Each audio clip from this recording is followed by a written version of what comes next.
Good evening, Vancouver. Welcome back to Canucks After Dark. It is Tuesday, special Tuesday edition on February 25th. Canucks coming off of two losses after the Four Nations and two tough losses where the offense hasn't been ticking. But as always, joined by my co-host to talk about it, Canuck Clay. How are we doing today, Clay? Hi, Parker. Nice to see you. I know last week or 2 weeks ago we moved from Monday, or we didn't have a show because you were gallivanting around the world. I was gallivanting in Las Vegas the last 4 days, got back earlier today. So I was there at that Saturday night game. So I can give you a firsthand eyewitness account of how we don't know how to get a shot on goal. But I know we're going to talk about that. Great to be back with you. And thanks everyone for making time for us on a Tuesday night this week. Yes, absolutely. And I mean, they had some shots in that game at the very least, right? They had, 34 shots? Yeah, third period they did, yes. But of course in Utah, 16 through the whole night. They had more shots in the third period against Vegas than they did the entire night in Utah. Horrible. And I don't know if you knew this, but Utah is not a very good team. No, so really. But they're only 4 points. A bad team, but they were 4 points behind us. So, but is that it? Yeah. Oh boy. Well, we'll talk about that too. They're 2 points behind us. What? Oh yeah, because they won tonight. They won again tonight. Yeah. Awesome. Amazing. So we might lose our playoff spot to Utah. If not Calgary, who's passed us too. This is great. This is amazing. We're having fun to start the show. Lots of fun. No positivity tonight. No, it was not a pretty week. Unfortunately, I didn't watch super in depth on either of these games. I was at a hockey game of my own during the Vegas game, and then I was at a family dinner during the Utah game with the TV on. So I was like half watching, but I had to, be involved at the same time. So I watched bits and pieces of both. Doesn't sound like I missed a ton, but of course you were there in Vegas. So maybe I'll let you take the reins here for this first one. Yeah, it's a little frustrating, Parker, because I think the order we're going to go in is wrap up Duke Canucks, talk about Four Nations, then back to previewing. Is that right? Basically? I think so, yeah. Okay. So what's so frustrating, and you and I talked about this on the shows during the Four Nations break, or the show, Canucks were 6-1-1, right? Heading into this break. And of course, do you wreck momentum, but at least you get Demko and Hughes maybe healthy. That was the hope, remember, at the start of the break. And then to lay two eggs, basically. So the Vegas one, yes, I went down with my son Sean, and we we're all excited. And I know that Vancouver has only won 10 out of 30 matches against Vegas since they've come in the league. So 33% winning percentage. And in Vegas, it's probably even worse. They simply don't match up well down there. And the Canucks scored first, but after that, it just Vegas kept coming on and on and on, and then. The first two periods was all Vegas, despite Jake DeBrusk had a nice goal to start off from Sherwood and Soucy. But then after that, Vegas really took it to us, and they outshot us 13-5 in the first, 12-10 in the second. And then, we exploded for 19 shots in the third period. And it wasn't like they were earned opportunities too. It wasn't like Vegas was just giving them to us because they were trying to protect the lead. No, Vancouver actually played very well in the third period, but they could not put any goals past Aiden Hill was probably mad that he didn't get to play in Four Nations. Yeah, and it's a bit of a killer, right? When the other team scores 18 seconds into the third, right? And instead of being down one for the third period, you're down, or no, instead of being tied going to the third and having a chance to earn a point or try to get the win, just the early allowing of the goal to Saad, which I don't know how Saad doesn't have a photo on NHL.com. That seems odd. Considering he's been around for quite some time. But 18 seconds in, just off a rebound off the wall. And the Canucks were playing catch up. And they played catch up, like you said, quite well, right? 19 shots. They were the better team in the third period. Just couldn't get one to go. Hurdle puts it away on the empty netter. Yes, and I got to give full props to Lankinen. So this is Lankinen's first game. Well, it's the whole team's first game, but it's Lankinen's first game after the break, after signing his new contract. And Parker, he was outstanding. I'm not exaggerating. They could have been down 6-1, 7-1. He was that good. And so, of course, Sean and I are sitting among all these Vegas fans, and some of them knowledgeable, some of them not. And they were astounded by Lankinen's game, as were we. And so the first game that beat him, first goal that beat him was a deflection, no chance on it, and it's really too bad. And the Canucks actually had two goals overturned. So there were jokes around that they should have been up 3-2 instead of down 2-1. But they're legit. Like one of them, the whistle went, and another one I can't even remember now. I don't remember the highlights, but overall, Lankinen was great. And I know we can talk about that contract too. It just really sets up an interesting future decision to have in Demko next year. Yeah, that's definitely something we'll get into in the latter half. Sure. Because we definitely need to talk about who the goalie is going to be for this team going forward. Because we went from a top 3 or maybe top 5, top 10 goalie, Vezina finalist to who knows. So we'll definitely get into that. So tough loss in Vegas. They just can't win there. They can't win in that building. I don't know what the record is, but like you said, it can't be good. No. I just feel like every time they play there, they lose. It's 2 3-1 losses at that rink this year. Canucks get them twice at home near the end of the year, so 2 tough games down the stretch, which is not exciting. Those would be big to win, but I just don't see it. Yeah, so we can move on. I know I was there, so I don't have to tell you all about the Vegas. It's a beautiful arena. I like Climate Pledge better, but still, Vegas. The showmanship, everything was good. But we got a lot to talk about today, so I think that's enough. Lankinen was outstandanding. Good push at the end. We actually out hit. I almost swore there. We out hit Vegas 34-10. But no power plays though. 0 for 2 for us. 0 for 3 for them. No power play goals. So too many man penalties. Oh yes, that's a great point. Yes. Poor Hoglander spent deal there. The second one was Myers for sure. I don't know why he was like, I don't know. It might be because Susie's playing on the right side, whatever. But I know you're supposed to just watch your guy, right? And when he comes off, you go on. And I don't know what happened on the first one, to be honest with you. Yeah. Okay. Fair enough. All right. Canucks then travel short little trip over to Salt Lake to face the Utah Hockey Club the next day. Back-to-backs usually don't go well for teams, but the Canucks have a lot of back-to-backs here, and they need to make them go well. You're against the team who, if I remember correctly, has the second worst record on home ice this year. They have no home ice advantage. It's a team you should beat, and you should get more than 7 shots each period.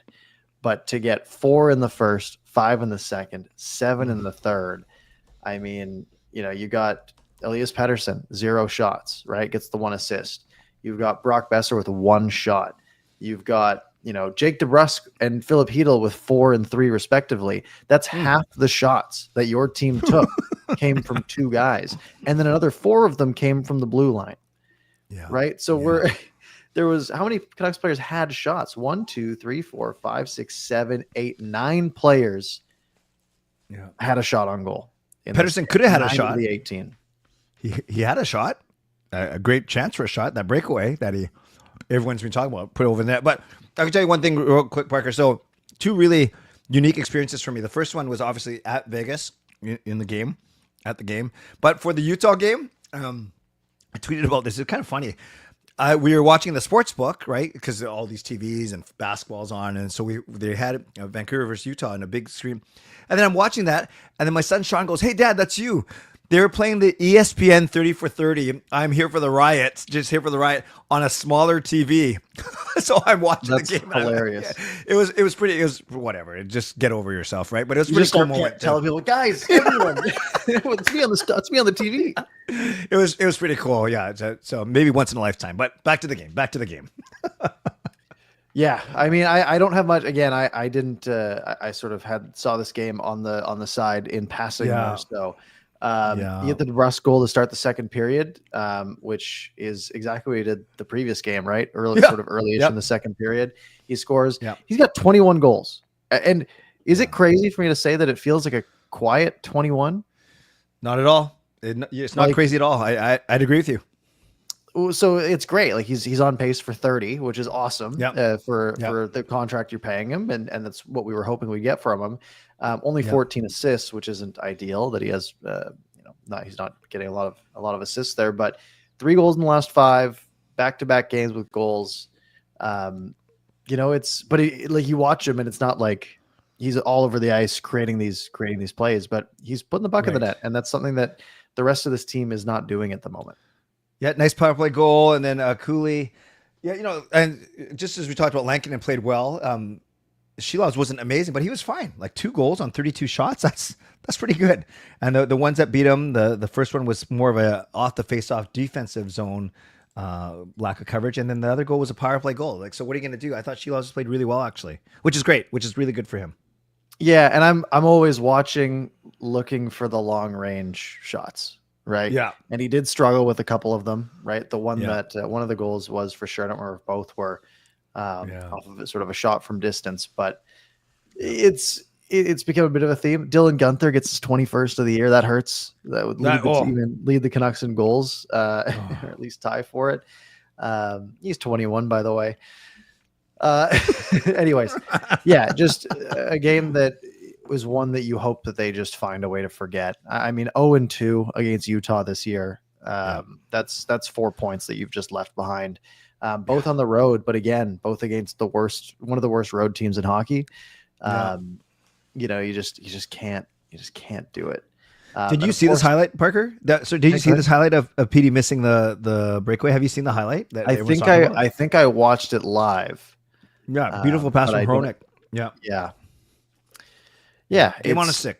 It's tough. You know, that's something that, you know, a couple of years ago it was just automatic, right? Yeah. Like, oh yeah, he scores these. And it's just not there. Yeah. I remember like shootout moves where he's doing the Forsberg. Remember that at home one time? It's crazy. Where's that guy? I don't know, man. It's absurd to go from. Yeah, when I was looking for pictures for the thumbnail and I just searched for Pettersson or whatever. One of the photos that I clicked on, because when you take a photo from the internet on Google, it shows you the article that it's from, right? Because it's trying to link you to that article, right? And one of them was like Elias Pettersson named Player of the Month for January, and this was last year. It was third star of the month. But either way, it was like this was 13 months ago that he was named the third star of January. Right. And then the Canucks signed him to this extension. And we thought, hey, you got it under 12 for 8 years. That's excellent. And since then, it's been dreadful. Yes. You know, I don't think there's any other way to put it. He's not on he's on pace for like 55 points this year. If he plays 82, which would be his worst season by far. Because you look through his years, right? His worst year really was 2021-22 when he had 68 points. Last year it felt like even a bit of an off year at 89. And it's crazy. Look at even his shooting percentage. Like his career 19, 16, 15, 16, 15, 16, 12 this year, right? And obviously he's taking way fewer shots, but even those shots aren't going in. It's getting tough to watch. And I'll admit, and people like to call me out on it, which is fine. Like it doesn't offend me. I'm probably one of Petey's biggest supporters, and even the contract, fine, kind of excited. And started the season, his woes or playoffs, fine. You know, everything will be fine. It's the start of 8 years. Give him some time, but I'm finding it very hard to defend him. To be honest with you, and obviously, I want him to do well for him. I want him to do well for our team. But then when he makes comments like, what's wrong with your game right now? Or what's going on? You know, I'm more annoyed with the media. Like, what the heck? It's crazy to me because what does this media do, right? They get you for a couple minutes, maybe before the game. Yep. They get you for a few minutes at the podium after some games. Yep. If they request you. If they request you, which they only do, they only usually get, a couple or a few guys. Yeah. There's no media traveling with the team, essentially. Like the Sportsnet crew, and they're not asking tough questions, right? Murph's not in there every day, like beating Petey over the head with tough questions. That's not his job. So yeah, it's getting absurd. If he just would say like, yeah, I'm and he has said in the past, like I'm playing like garbage and I got to be better. But it's like the media is not making this up at this point, right? He has all the talent in the world. He might be battling an injury, and that was and look, if there is an injury at play, I get it, but also every other thing has been like the management group saying he's fine, and then Tocchet saying he's fine, and then Pettersson saying he's fine. Well, if he's fine, and then he's icing his knee at the Four Nations, but he's fine. Then, like, at some point, the sympathy starts to drop. Yep. It's yeah. He's clearly got, like I said, he's got all the talent in the world. It's just not there right now. Actually, Justin read my mind. I was just going to talk about this. That Donnie and Dolly said that half the reporters that travel with the team are team reporters, right? It's either Dan Murphy, Sportsnet, or Chris Faber, or Liv McDonald, right? The Canucks reporter. Yeah. The media has to ask permission who they can talk to, and I knew that too. Like you basically request, and then they send 2 or 3 guys out. So I don't know. Donnie and Dolly also went on to say that the media's job is to connect fans to the players, is to be that bridge, that liaison, and to tell the stories of the players of the team. So you shouldn't be annoyed by them. You don't have to be thankful for them, kiss their feet, but you got to understand what's going on, the role, the interactions, I guess is what I'm getting at. And Parker, I don't know what's more annoying to you, or maybe we don't have to rank them, the fact that he's making $11.6 million and making these kind of comments, or to me, I look at that A on his chest. Like, do you want your alternate captain saying stuff like this and not holding himself accountable? Like, that's crazy to me too. So I don't know if Alvin or Rutherford or anyone's going to say anything to him, or they just chalk it up to another thing that we're trying to figure out about this guy. I don't know where you come out on that, about the alternate captain. Do you agree with me with that? That's kind of like no fly zone. No, I mean, it's a decent point, right? Yeah. And I think, I think 2 months ago I would have been like, okay, let's pump the brakes a little bit, right? But yep. It's at some point, it's going to keep getting worse and worse. And you see what the one guy in the Toronto media asked Matthews the other day. No, what did he say? It was like it was their first game back after the Four Nations, and he was like, "Yeah, you kind of lost your guy on McDavid there. Like, is that keep you up at night or something like that?" Like it was pretty unprofessional, and it was like these guys aren't getting those questions. These guys aren't getting those. That's not even a question. That's just being a trash reporter kind of. But like that's not what these guys are dealing with, right? These guys are they're dealing with a few questions at the podium every night that are always the same. That are hey, like what happened tonight? Why didn't that go your way or whatever, right? Like they're all cliche, easy softball questions. Like it's not the hardest part of his job, or at least it shouldn't be. Yeah. And I want him, and I get it. It's so polarizing. I don't know if PD is polarizing, or if the fact that he makes $11.6 million. Would we be saying this about a $4.9 million player? Maybe, I don't know. But if they had shown the flashes that they had shown, I think so. Yeah. Right. I know. I'm like the 11.6 is obviously like concerning for the future of what we're doing with the salary cap, right? But I don't care about, it's not my money, right? I care about it from an optimize the team perspective, and that is frustrating. But he's one piece of a team that can't score, frankly. A team that's since November is like 31st in the league in goals, 31st in the league in shots. Like, this team is producing absolutely no offense, and he's a part of it. But if he was at his normal career pace, he'd have 30 more shots. That's not what's putting this team in, second to last in shots across the league, but it's a piece. What I care about, I don't care about the 11.6. I care about, this is a guy who scored 39 goals 2 years ago, and a guy scored 34 goals last year, and put up a bunch of points and was a leader on this team. And that's just not where we're at right now. Sure. And, all good points, Parker. And some were saying, I'm looking at the chat. Some are saying, we need him to do more. Others are saying you can't just blame him. Kind of what you just said, Parker. He's one of many who aren't scoring. Some are, hockey first is talking about Rick Tocchet. So that I love how you said in the thumbnail, the Canucks are broken. There's just so many different things about this team. And then I know we can project trade deadline. Next week's show is going to be on the trade deadline. And then we're looking at contracts for Besser and Suter and Demko, and there's just so much going on. I was talking about this, so I came from bowling, so that's why we're 15 minutes later today. So thank you, everyone. Thank you, Parker, for accommodating me. But the guys that I was bowling with today, big Canucks fans, and they were simply talking about the fact that we were talking about, is last year really a blip, Parker? And it was a fun blip, but do you think that was a blip?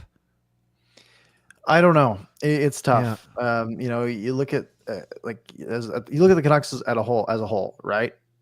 Seventh fewest goals in the league, right? Yeah. Yeah. Um, it's terrible, but I don't know if last year was necessarily a blip because I look at the roster and Yeah. the roster's okay. And frankly, look, the team's been playing bad and they're still like on the edge of a playoff spot, right? Right. Right. And you think if the whole JT Miller thing didn't happen and Pettersson was playing his way, and a couple of the defenseman signings worked out a little bit better, like this team is second in the Pacific, right? It's this big, it's so hard to wrap my head around on what is the blip per se, because really starting from the second half of last year, we started to see just offense decline, right? Yeah. And I don't know if that's a style thing. I think it might be, where everything is, keep everything to the outside and get pucks in deep. And, you look at, I just think of like Philip Hedl game 1 versus Philip Hedl game 12 or whatever he's at right now. Right. Yeah. Yeah. There's the dynamicism's gone. Yeah. And it's, you got an echo going. You just started talking on my phone. Just started. I got you all over the place, Parker. Yeah. Sorry about that. Yeah. But yeah, like he's like the whole roster is like, again, it's hard for me to like start looking at the coach who put up who coached a team to 109 points after being, out of the playoffs the previous year. Yeah. But this team it's just dull and there's nothing like the games aren't as exciting anymore. I mean, they kind of are because we're down 2-1 half the time. But last year, this team would be down a goal and they'd make some magic happen. When you look at the playoffs, this team would be up by a goal going into the third and they would just lock it down and have no problem. Yeah. That's gone this year. Yes. And the personnel, while it has changed, it hasn't changed that much. Right. And like JT Miller is a big piece of that, but he was here the first, 50 games of the season or whatever that number is. The players haven't changed a lot. Yeah. Yeah. The mirage of starting well without Quinn Hughes. I think, Parker, everything we talked about, it's the first time we've mentioned Quinn Hughes. I think we're seeing lack of scoring, bad power play. I know he doesn't play a lot of, penalty kill's been fine, actually. Well, it's been okay. But now we're starting to see what it means without Quinn Hughes in the lineup. They were just kind of getting by. Hronek was playing out of his mind. Marcus Pettersson started off well, but now I think it's DPD started off well. Like everyone was played very hard before the break when Hughes was out for those 5 games, but we're starting to see the results now. We can't generate anything. Wow. Yeah. This team goes from being like the 12th best team in the NHL to like the 30th best team in the NHL with one player.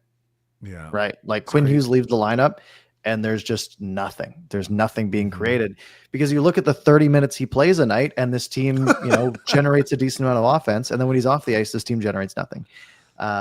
So, at some point, maybe Quinn Hughes is just the only reason this team did anything last year really, and has done anything in the first half, but he's not there.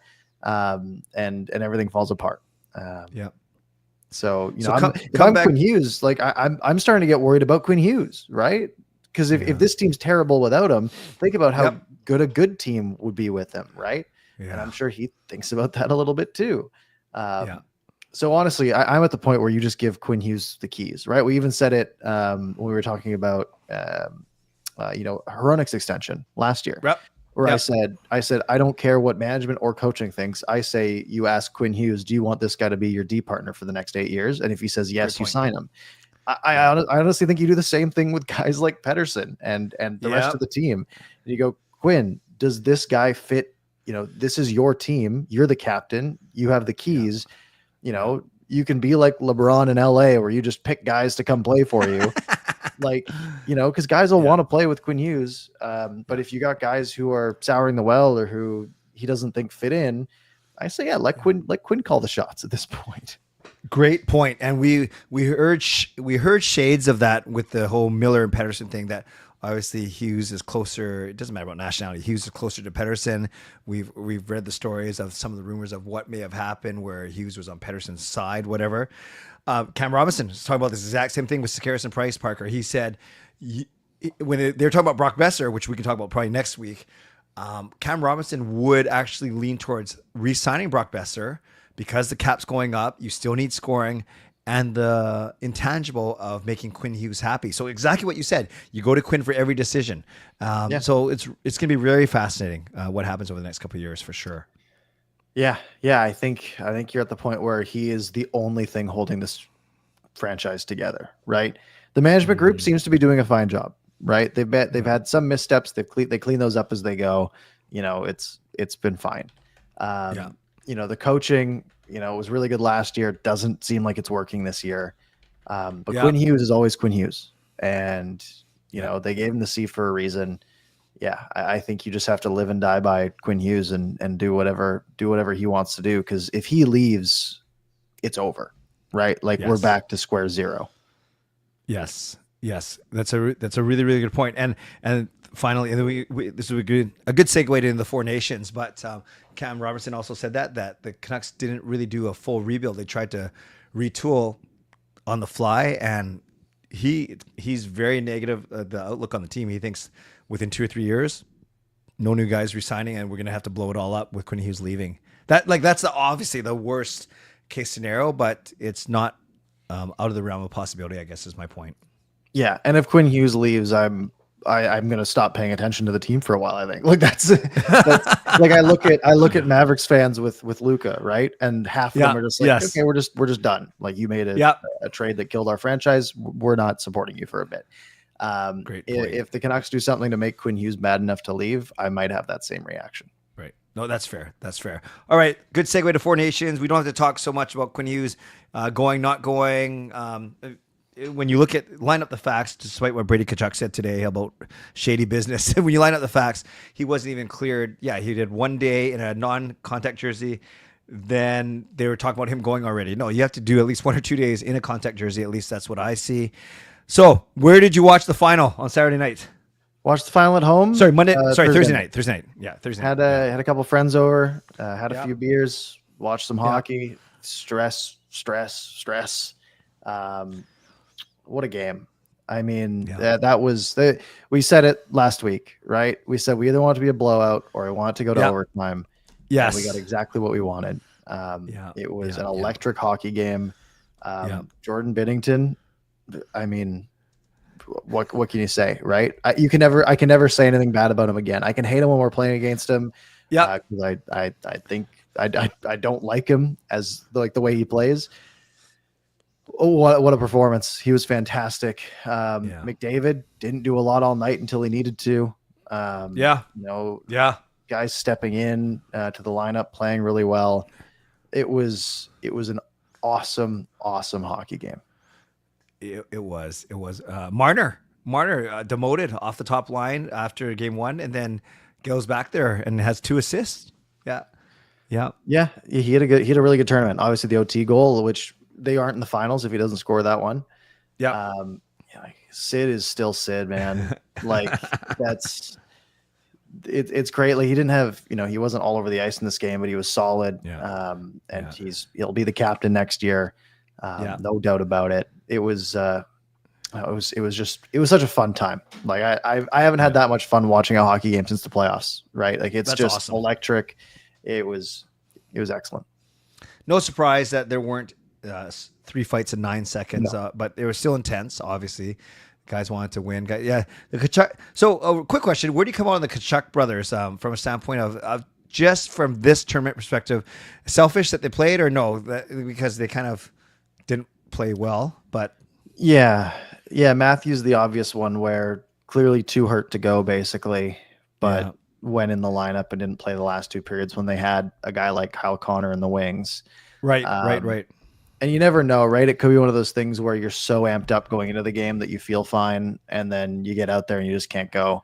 Who knows? That's right? true. And also, like, he's such a heck of a player that, there's the intangible factor of having him on the bench too. And I think that's one of the things that they mentioned. So it's a tough situation for them. Minnesota Wild medical team having a terrible couple of weeks. Because there's with McAvoy and Tkachuk and Kaprizov and I think Rossi now. or was it Rossi or someone else today? Wow. There was someone another else guy today. Oh my gosh. Who was going to be out for way longer than expected. Yeah, just a mess over there. But yeah, I can see where people are coming from on the Tkachuk side. Yeah. So we acknowledge that this is a one and done because basically starting next year, it's every 2 years, alternating between the Olympics and the World Cup. But I think you and I are both in the same boat. We love this best on best or best on basically NHL best. Yeah. And I'm glad they're not going to try to do it every year because it would lose the luster. Right. But yeah, doing it similar like World Cup and Euro, right? Same idea with soccer. It's perfect. You'll have Olympics next year, which means so much more than this did, right? This meant a lot because it had been a while. But the Olympics are still the Olympics, and that's going to be special.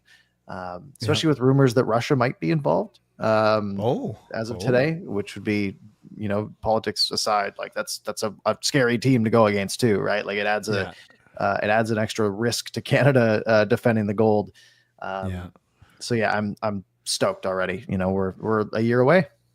They've already named the 12 countries though. So if Russia's in, what is they? Yeah, they did. I just saw a graphic about it yesterday. So I don't know.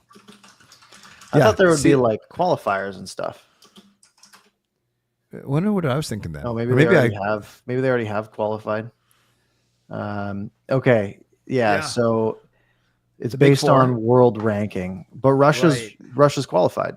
They're one of the 8 teams in the top world ranking because based off the 2023 world ranking. So they're qualified. It's just whether or not they get allowed in. So if they are banned, then France takes their place. Gotcha. You have Canada, Finland, Russia, US, Germany, Sweden, Switzerland, Czech Republic, Slovakia, Latvia, Denmark, and Italy for being the host. And then France, I guess, sits there at the that last spot if Russia doesn't make it. Okay, that's good to know. Italy, they're gonna just like my home country Japan got peppered in 1998 for being the host China a few years back. Yeah, it's tough, but I'm sure those guys will love to play. Do they get Spiza? Oh, is he actually Canadian? He might be Canadian. Victor Mancini, where is he from?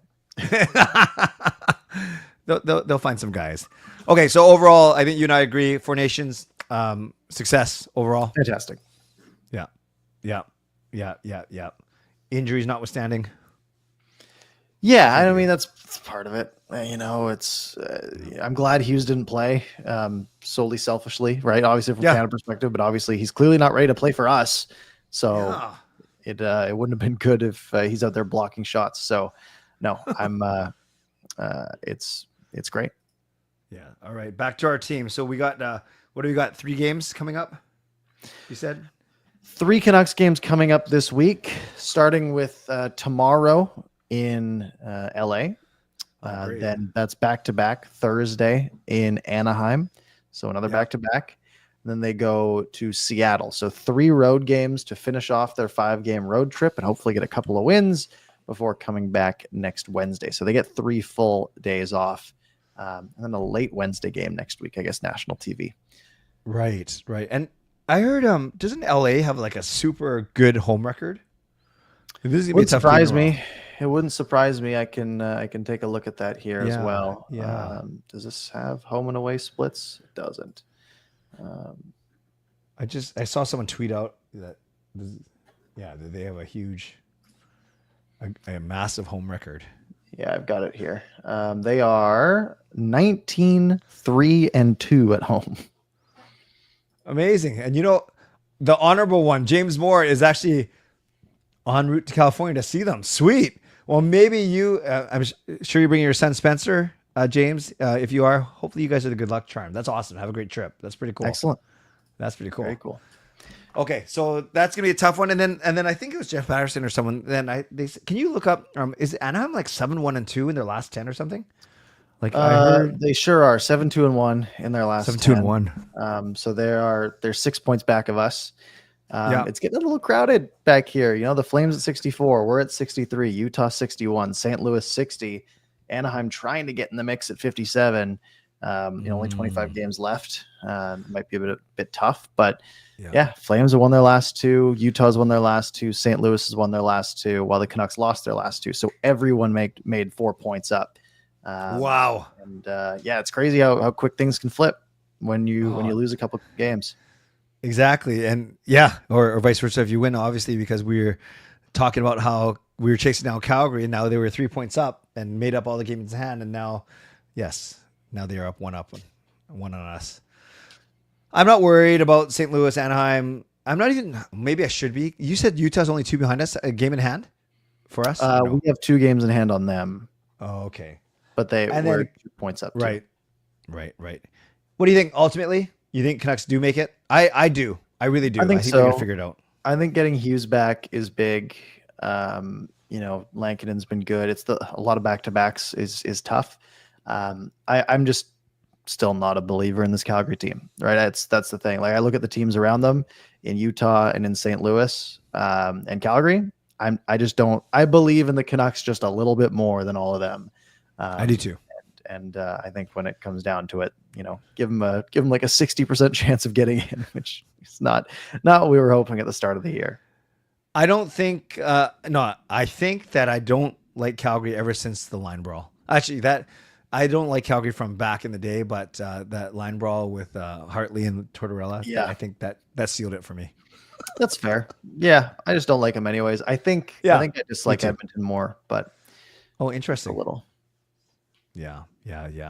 Okay, so you said LA, then Anaheim, then Seattle on the weekend. Yeah. It'd be so nice if they went 2-1. It'd be nice. Two games that should be pretty winnable against Anaheim and Seattle. However, this Anaheim's second night of a back-to-back, and the Kraken's the end of a 5-game road trip. Right. So the schedule isn't being super kind to them. So knowing them, they'll beat the Kings and then lose to the Ducks and Kraken, and we'll go from there. And all things being equal, unless it's like a 10-shot shutout on Wednesday night, you go Lankinen and Shelov's back-to-back again. Give the Kings to Lankinen. I think so. Yeah, especially since Shelov's played the last one. So you go Lankinen tomorrow. At least I hope. Gives you the best chance to beat LA. Yeah, I'm with you. Him and his new contract. Very good. Very, very good. Wow. I just can't believe how good we felt. Well, I can't speak for you, but I think we both felt pretty good coming into the Four Nations break. The Canucks had passed Calgary 6-1-1, all these things, and then they're back to, like you said right at the top of the show, boring, low event, non-threatening hockey. Yeah, I was hoping for some inspiration from the Four Nations, right? Like, you see how electric those games were, and you're hoping, like, all right, the boys are going to be buzzing. I'll tell you, my team played Friday night. Yeah. So the night after the final, and we got there, and we're like, the boys were looking around, we're like, we're fired up to play some hockey after last night. We played terrible and lost, but we were really fired up going into it. Love it. So, yeah, and I was hoping that would have the same effect for these guys, but didn't seem to be the case. Wow. Okay. All right. Well, they were figured out fast, because you're right. It's not just Calgary they're fighting now. They got to hold off a couple other teams, but at the end, maybe it's them and Calgary fighting for a spot. It's crazy. Calgary's only 4 points behind Colorado, if I'm not mistaken, with 2 games in hand, so they could outright tie them, right? Is that right? Really? Yeah, I think they're only struggling. Yeah. They could theoretically win 2 and tie them. But obviously Colorado's had their struggles this year compared to what we're used to. Maybe we just catch Colorado and do the whole 5 teams from the Pacific again. Sure, let's do that. I'll take it. Yeah, however we get in, that's fine. And and your reward for getting in, Parker, as the wild card too, is with the Winnipeg Jets. Yeah, they've only won their last 10, right? And if you get to wild card 1, okay, play against Vegas or Edmonton. Like, I'd probably rather that than Winnipeg. Yeah. But no, me too. Me too. Give me Edmonton. An uphill battle. Long way to go. For sure. All right. Should we talk about Lankinen? Sure. All right. Kevin Lankinen gets the pretty big contract extension. Yes, sir. Let me pull up the old, is Puckpedia going to work? There it is.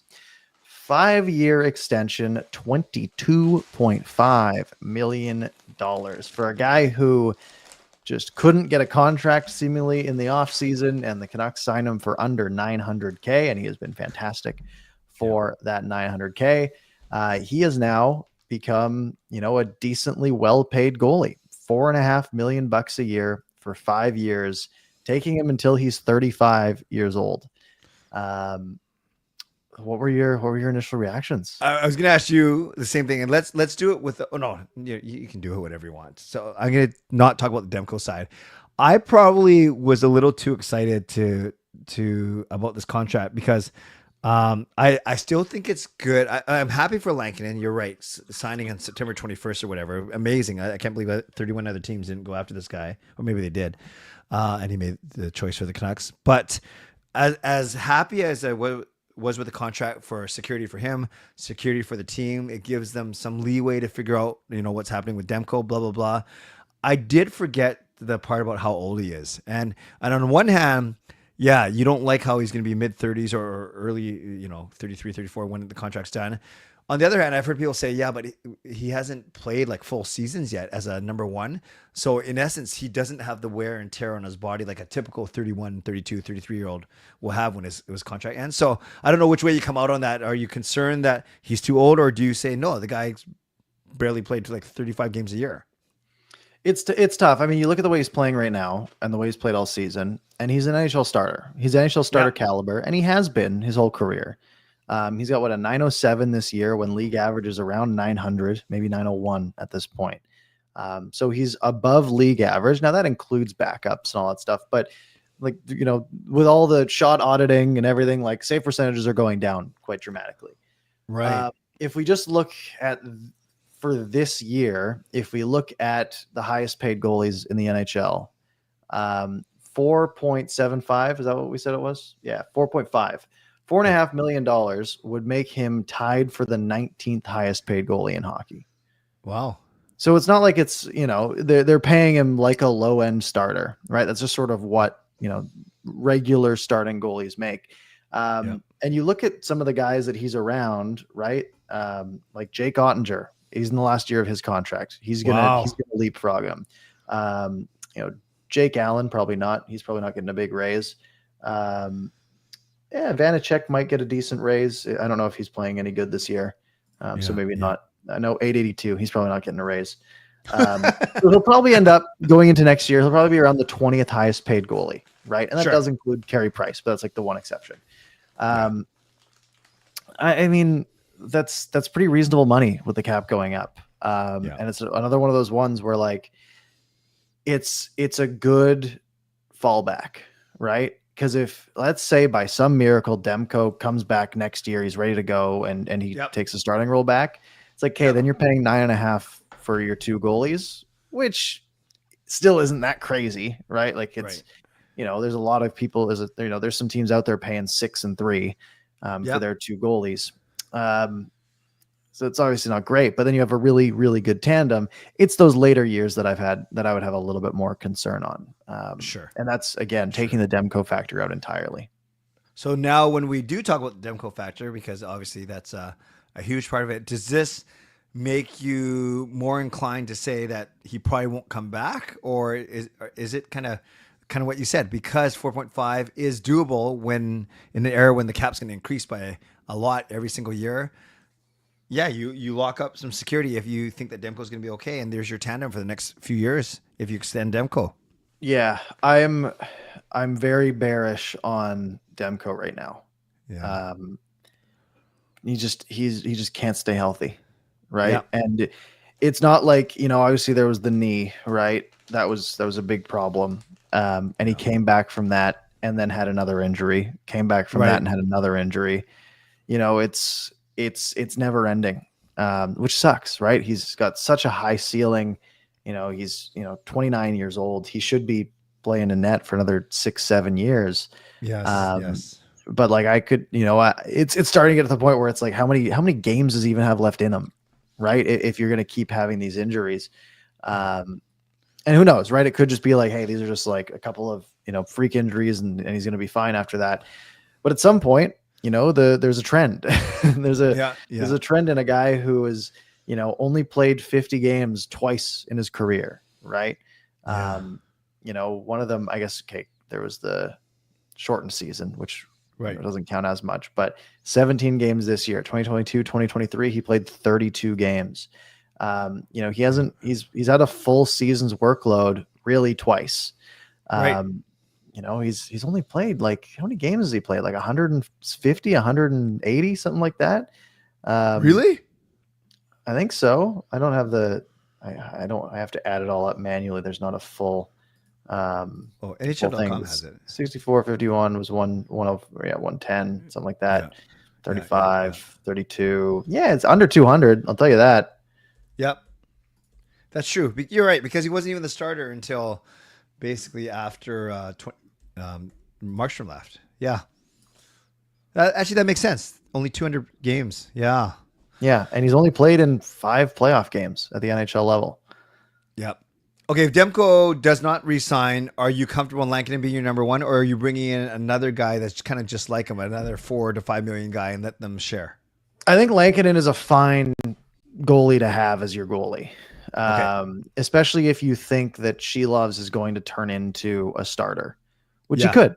People are fairly down on him because he's had a pretty bad year at the NHL level, right? 8 games, 862, right? He frankly hasn't been good. But in Abbotsford, he's got a 906, so he hasn't been terrible in comparison. But you gotta remember, he's 23? Most goalies aren't playing many NHL games at 23, right? No, that's true. They gotta marinate. Yeah, it sucks that he keeps having to get called up and play like a couple of games here and there, because Shelovs has only played 22 games this season. Yeah, right. That's fair. He's played 14 in Abbotsford and 8 here, where I'd like to see him play like 40 over the course of the year and get that development time. But if you're hoping that Shelovs is going to end up being a starter or at least a very good backup, then I think you're fine running with those two. And then if you put yourself in a position where you are a contender, then you're probably at the point where you're willing to trade a high draft pick and go get an elite goalie, right? Right. Or at least like a top 10 goalie, which aren't easy to come by, but if you're contending, you'll find a way to make that work. Great point. Thank you, Matt, for the $3 donation. You guys are a good duo. Oh, we appreciate that. Always enjoy your streams. Thank you, Matt. We enjoy that you enjoy it. We appreciate it. Yeah. Parker and I, the thing is, we don't talk, not because we're not friends. We were friends, but we don't actually peek behind the curtain. But when we started the show, we would actually meet, have show notes and prepare banners and really text each other and say, what are we going to talk about and how much time are we going to spend? Now we show up a couple minutes before we press go live and we just trust each other, which is a good thing, actually. I would say a couple minutes is being a little generous sometimes. Well, tonight it was for sure. Thank you, Matt. We appreciate you. Thank you. Appreciate it. All right. Last 10 minutes or last 5 to 10 minutes. I think it's time to go. Is there anything else actually you want to bring up or look at about this team? I don't know, man. Just it's a whirlwind. It's everything in a vacuum seems okay, and then you put it all together and it doesn't work. And at some point, things just need to start working. Does it make you more or less inclined to watch right now? Like, has it actually affected your not mental health, your enjoyment though, and anticipation of games, or are you still diehard, like when you're as long as you're not playing a game or whatever, like your own game? I think I feel if I'm at home, I'm watching every game.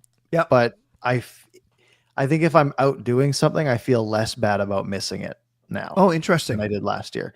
So I'll always try, but like when I was at that, when I had a hockey game the other night, like I didn't really we got back into the dressing room, start of the third period. I didn't turn the game on just because it didn't really jump to the top of my mind right away.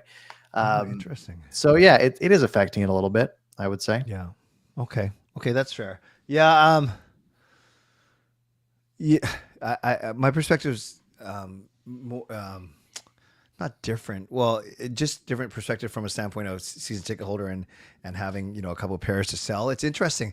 This year, it hasn't been difficult to sell. Like I've never stuck or whatever, but I'm really interested to see what happens for the final 6 weeks of the season. Yeah.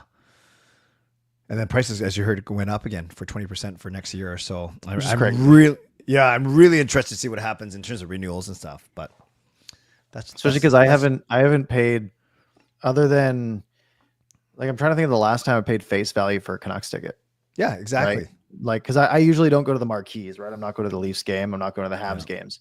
But like, if it's a random weekday and I want to go to a game, it's pretty cheap usually to get in, right? The last time I paid a good amount of money for a ticket was Game 1 against Nashville last year, right? Where I paid a couple $100, but even then it was like $250. It wasn't crazy for Game 1 of the playoffs for the first time in 13 years. So it's crazy that they're 20% on top of that is nuts. Yeah, for sure. Let's start with the honorable one. Do you think Tocchet is our coach next year and beyond? Not if they miss the playoffs. I think if they miss the playoffs, I could see them just moving on. Especially if a marquee coach becomes available for whatever reason. Like what St. Louis did to get Jim Montgomery, something along those lines. I'm hoping that Aquilini got a little taste of that playoff money and says, we need to be back in the playoffs, which during the rebuild, I didn't like. But right now, I want that. I hear you. Yeah, no, I'm with you. We've heard that there's a player option, there's a team option. But I kind of, at first, I would have think this question would have been crazy, not because of James, but just to think, well, how can they not want Tocchet back? How could Tocchet not want to come back? But this season, it's a season like no other. Just the dysfunction and the drama.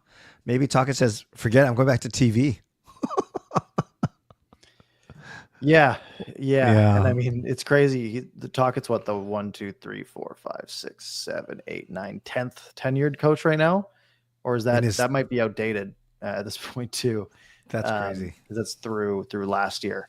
Like it's absurd that he's been the coach for really just over 2 years, right? 25 months. Rick Tocchet has been the head coach for this team, and he's the 10th longest tenured. You look at the rest of the guys, right? Like Marty St. Louis, Bruce Cassidy in Vegas, John Tortorella. Those guys are all 2022 off season, and that takes you to the top 4.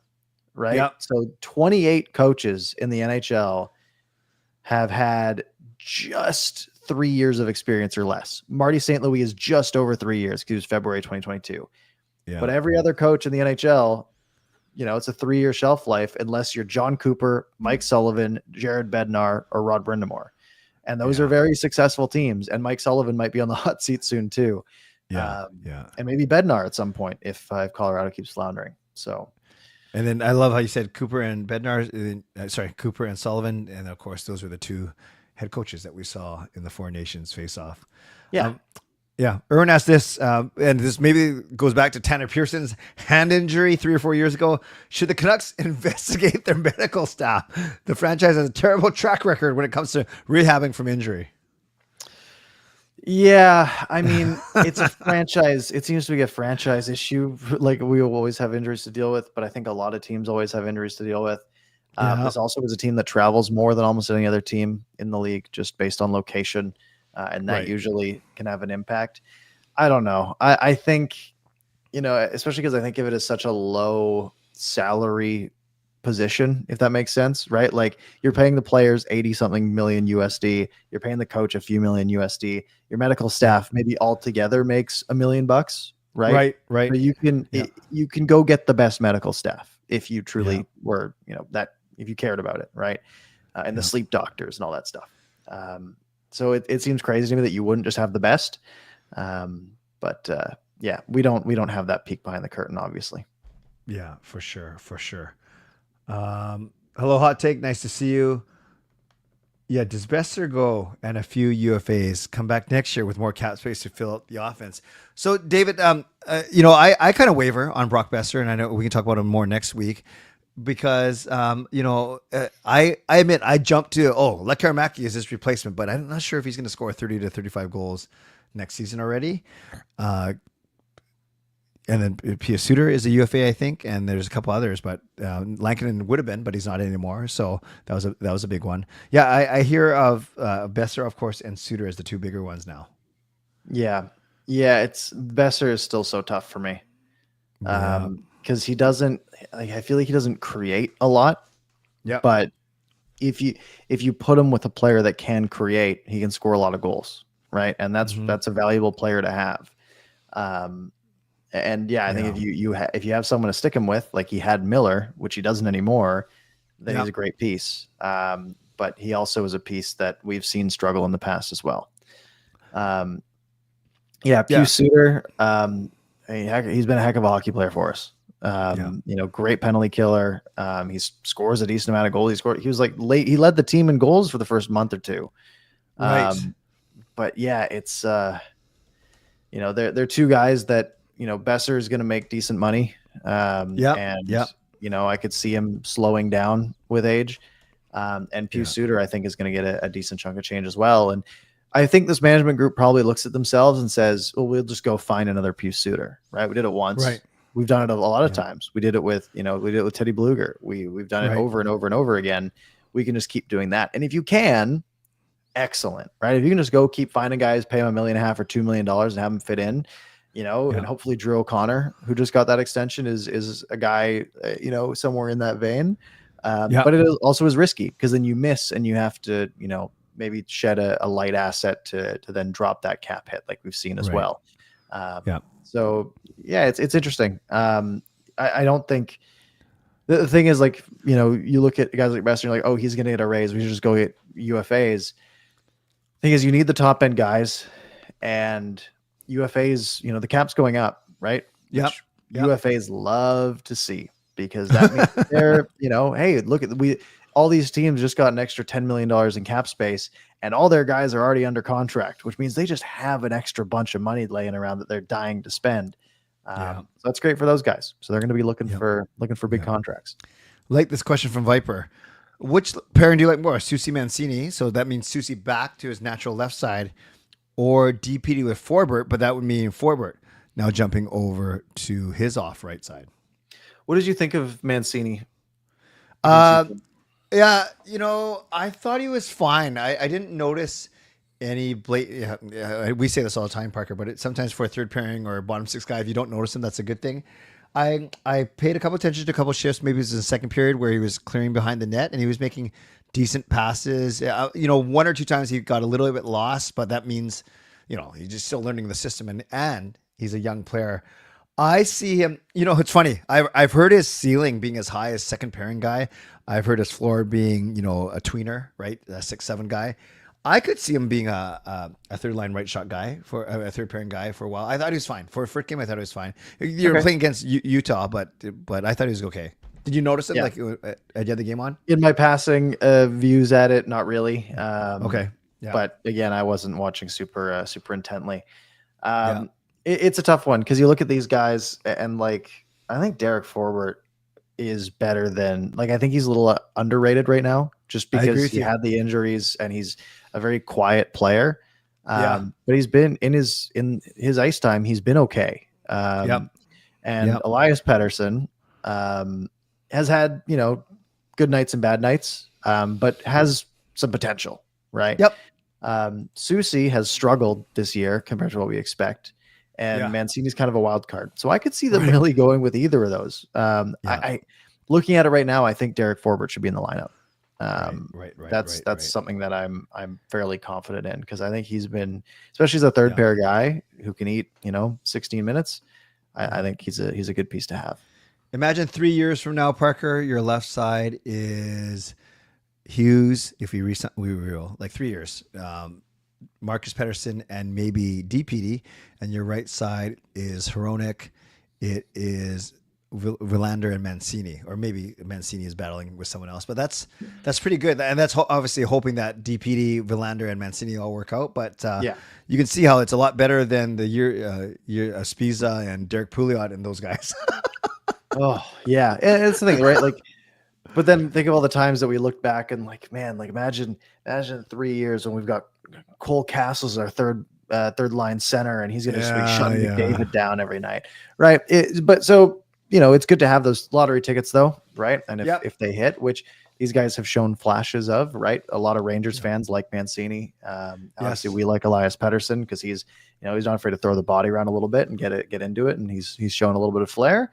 Love it. But obviously, these guys are still really young, and we need to see him develop a little bit more. And like you said, if they do turn out the way we hope they do, then it could turn into a nice unit back there.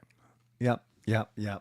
Okay. Well, let's end it there because that was some positivity. You know how bad we started the show, but it was fine. Like we were on the same page.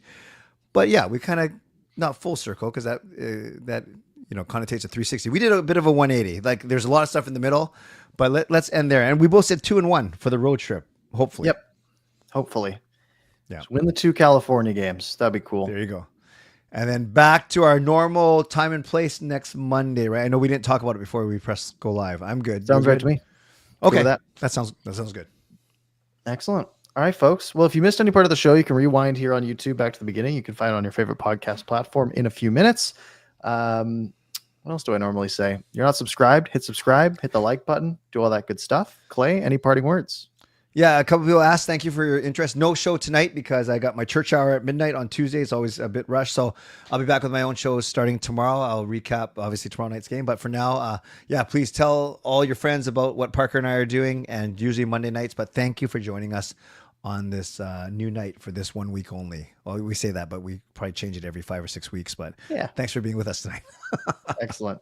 All right, folks. Thank you all very much. Have a good night, and we will see you next time.